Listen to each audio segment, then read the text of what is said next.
Assalamualaikum warahmatullahi wabarakatuh. Perkenalkan, nama saya Najwan Agil Hidayatullah dari kelas 11 IPS 4 nomor absen 24. Saya di sini yaitu akan mengerjakan tugas keterampilan, yaitu saya kebagian tema anak dan siswa kurang sopan terhadap orang tua dan guru. Nah, bagaimana yaitu penjelasannya atau langkah-langkahnya. Yang pertama, pengertian dan topik yang saya buat. Nah, topik saya buat ini yaitu tadi tentang anak dan siswa kurang sopan terhadap orang tua dan guru. Biasanya di kalangan sosial saya, seperti saya usia dini, banyak anak kurang sopan terhadap orang tua, bahasanya kurang sopan, selalu meninggi suaranya. Begitupun dengan siswa terhadap gurunya. Nah, biasanya siswa sukanya yaitu melawan, dan bisa jadi sehingga menjadi percekcokan terhadap siswa dan guru. Nah, pengertiannya yang pertama, yaitu guru adalah sosok yang menakutkan, tetapi menurut saya sih guru itu adalah salah satu sosok yang berpengaruh. Meskipun guru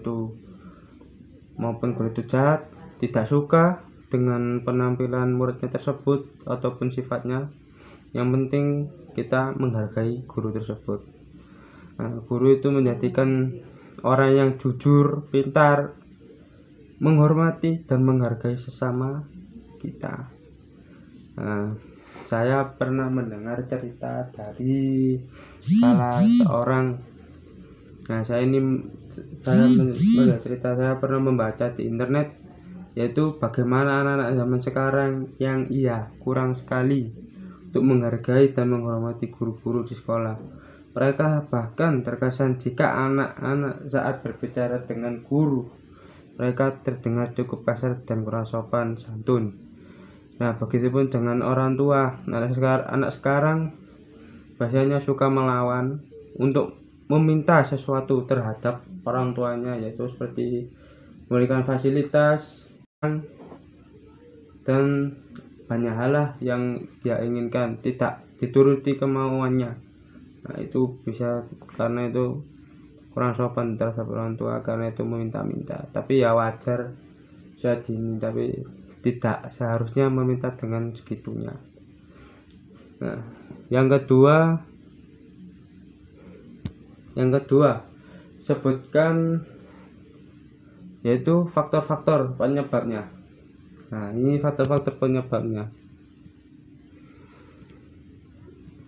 Faktor penyebabnya pertama yaitu psikologis. Secara garis besar, menyebabkan murid menganiaya guru ialah masalah psikolog, yaitu masalah sifatnya siswa terhadap guru. Hal ini cenderung karena sifat emosi yang melunjak terhadap guru tersebut, karena tidak suka dengan guru tersebut sehingga dia melakukan seolah-olah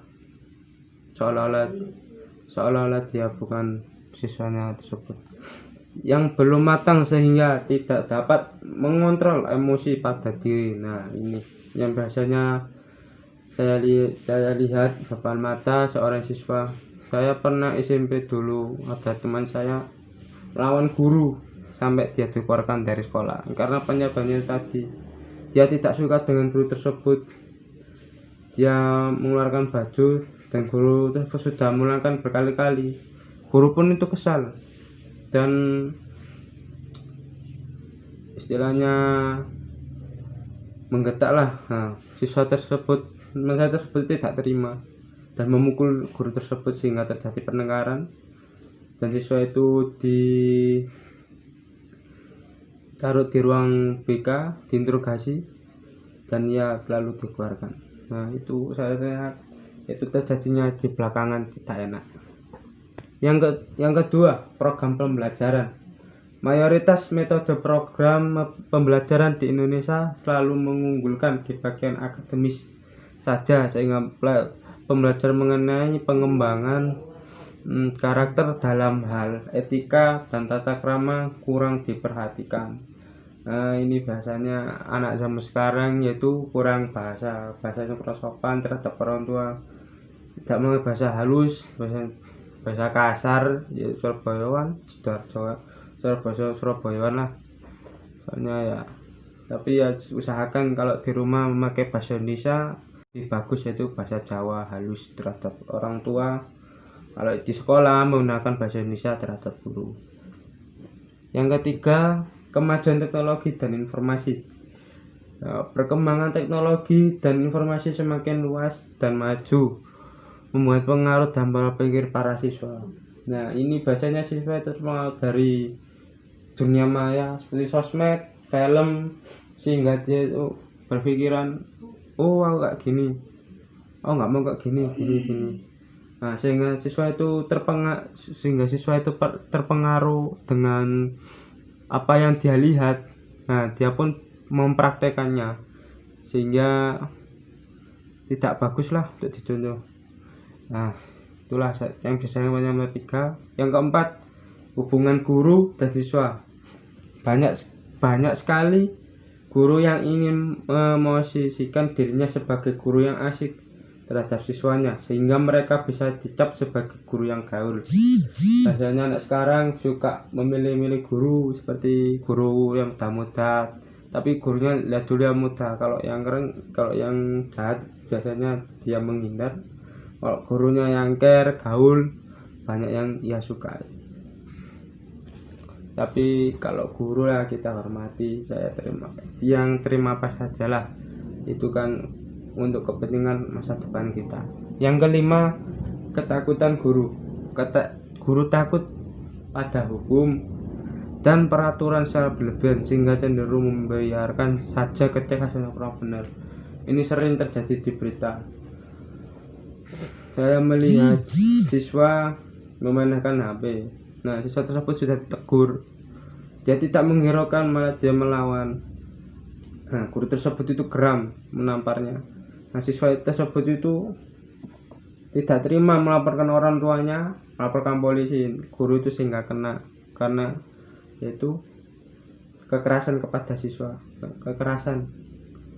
Nah, itu juga pun tidak baik, karena siswa tersebut hanya sudah berikan tidak, tapi guru akhirnya pun ya mukul itu ada maksudnya, tapi ya tergantung siswanya. Kalau siswanya ya terlalu baper yo ngandalin orang tuanya, kalau enggak ya biasa saja, diterima dengan ikhlas. Yang keenam, faktor keluarga. Ini biasanya bisa terpengaruh faktor keluarga terhadap orang tua, maupun bisa membuli, terus apa saja yaitu melakukan pertengkaran terhadap temannya di sekolah, melawan guru dan lain-lain. Hal itu bisa mempengaruhi pola pikir siswa tersebut. Yang ketujuh, pergaulan bebas. Nah, pergaulan bebas ini bisa terjadi di sekolah pun maupun di rumah. Nah, pergaulan bebas bisa terjadi narkoba. Biasanya kan tidak tahu di luar. Kita mau sekolah sudah dibawa yaitu narkoba. Nah, pengedarannya itu bisa melalui sekolah, sehingga sekolah pun menjadi rusak siswa-siswanya. Itu pun juga tidak baik, tidak bagus ya, jelek, karena dampaknya penyakit iya, dipenjara seumur hidup iya, karena yaitu karena yaitu mengedarkan narkoba ke sekolahan, dan yaitu membuat kerusuhan, seperti tawuran, mengejak adu domba terhadap sekolahan lain, mencari kesenangan di tawuran. Nah, itu sudah. Yang nomor 3, jenis-jenisnya, yaitu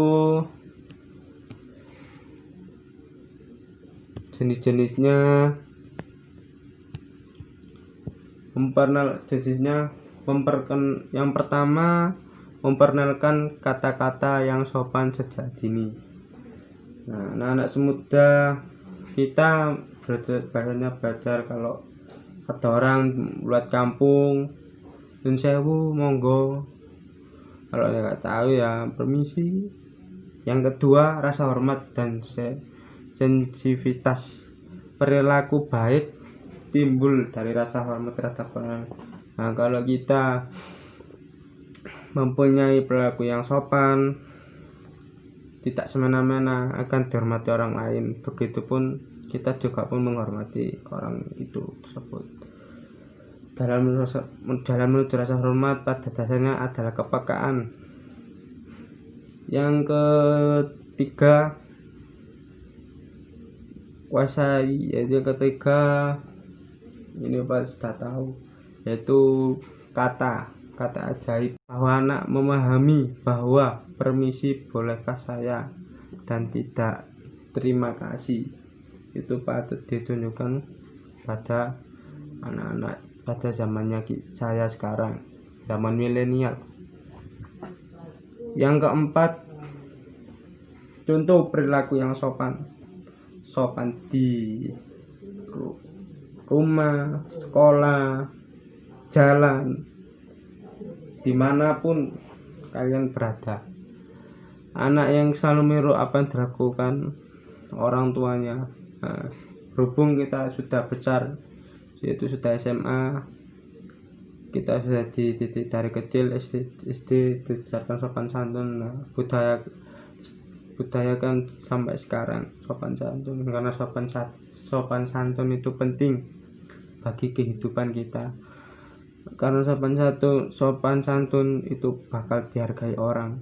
Kalau nggak punya, sudah dia akan dihiraukan atau diremehkan orang lain.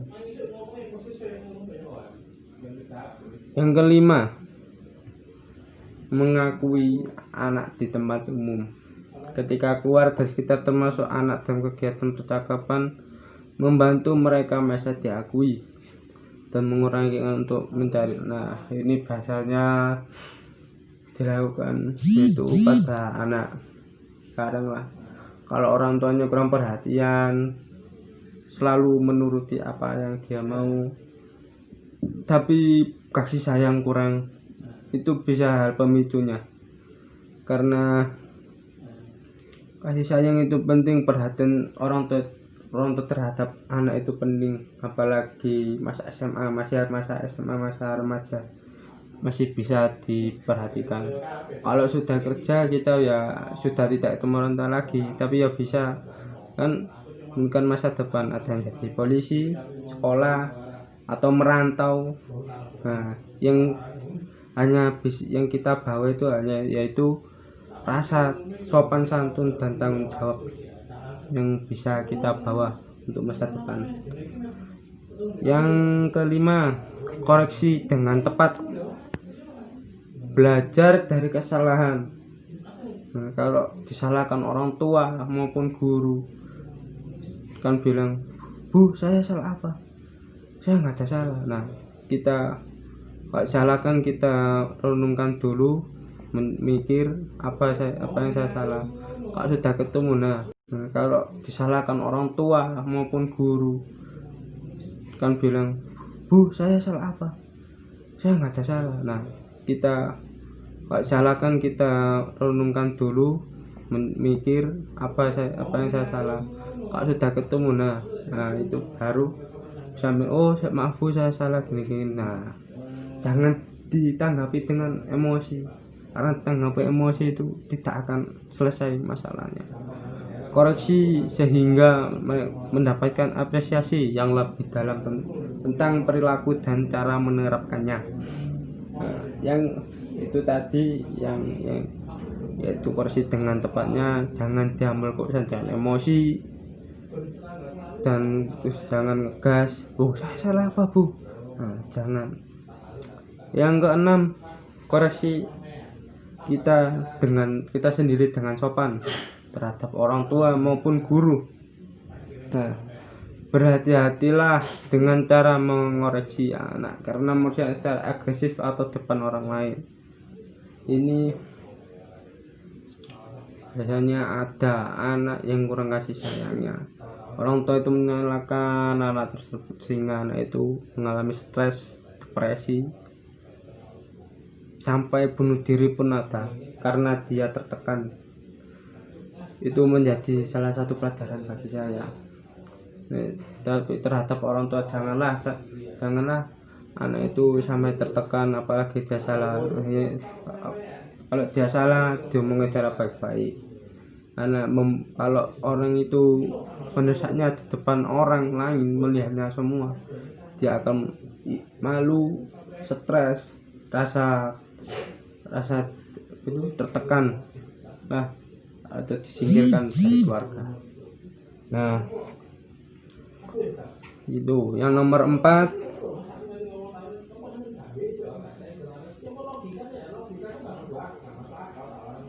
penyebab yang mana topik saya buat ini. Nah, saya jelaskan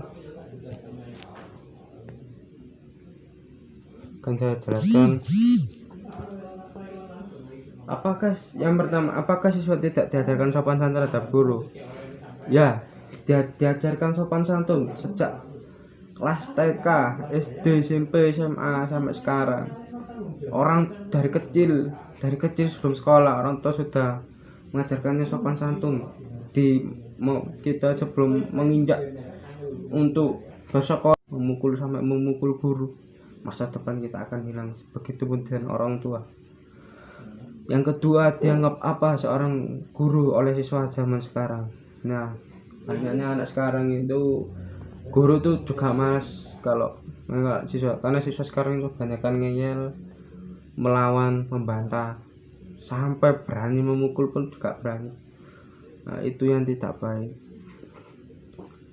Makanya guru itu sekarang agak takut melarang siswanya, tapi demi kebaikan untuk masa depannya, guru itu pun berani. Guru pun itu berani apa adanya untuk menyampaikan ke siswanya tersebut. Yang kelima,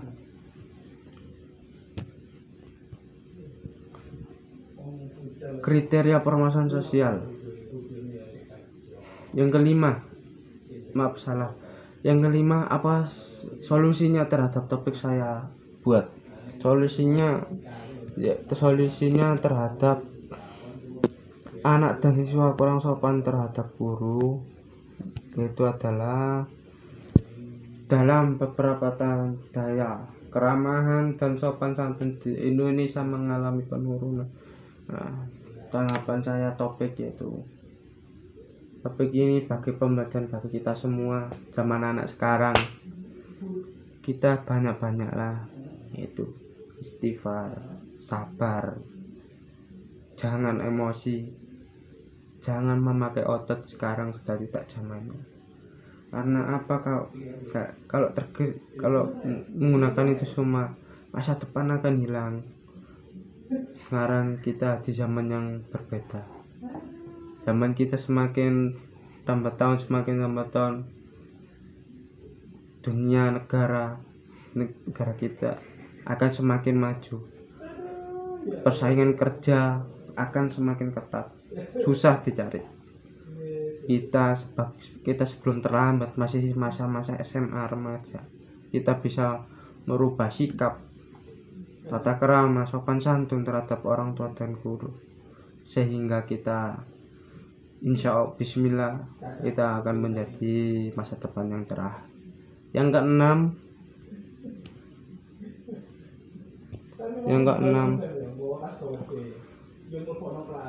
kesimpulan dari topik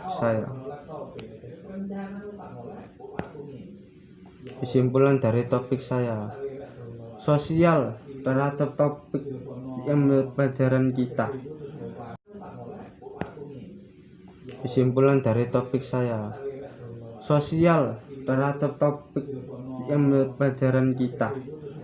Sopan santun itu penting untuk masa depan. Nah, masa depan yang sebelumnya saya sudah sampaikan, masa depan karena dapat dihargai banyak orang dan orang itu akan menghargai kita selagi kita berbuat sopan, tanggung jawab. Yang pertama itu jujur, jangan pernah bohong pada orang tua, guru. Karena jujur itu untuk masa depan kita. Dan sopan, yang kedua itu sopan, sehingga kita dapat dipercaya orang, dihormati orang, tidak diremehkan, tidak diinjak-injak harga diri. Itu setelah lulus sekolah, kita masih SMA, kita merubah, sebelum itu terlambat. Tidak ada kata terlambat untuk berubah. Nah, yang terakhir dari tanggapan dari saya, simpulannya, sebagai anak modern atau anak zaman now, seharusnya bisa melakukan tata krama atau sopan santun terhadap orang tua dan guru. Dan kita harus melestarikan sopan santun sampai anak turun kita. Karena sopan santun itu penting. Kita kalau sudah besar, sudah punya turunan, kita mengajarkan sopan santun. Nah, kita sebagai masih zaman muda, zaman milenial, masih sekolah, SMA, remaja, kita sebagai remaja bisa belajar sopan santun terhadap orang tua dan guru. Tidak ada kata terlambat. Saya terlambat, saya sudah besar ya. Tidak ada terlambat. Masih kita itu diberi kesehatan dengan Allah SWT. Sekian dari tugas keterampilan yang saya sampaikan. Itu topik temanya tentang anak dan siswa kurang sopan terhadap orang tua dan guru. Sekian dari saya. Apabila ada salah kata, mohon maaf sebesar-besarnya. Wassalamualaikum warahmatullahi wabarakatuh.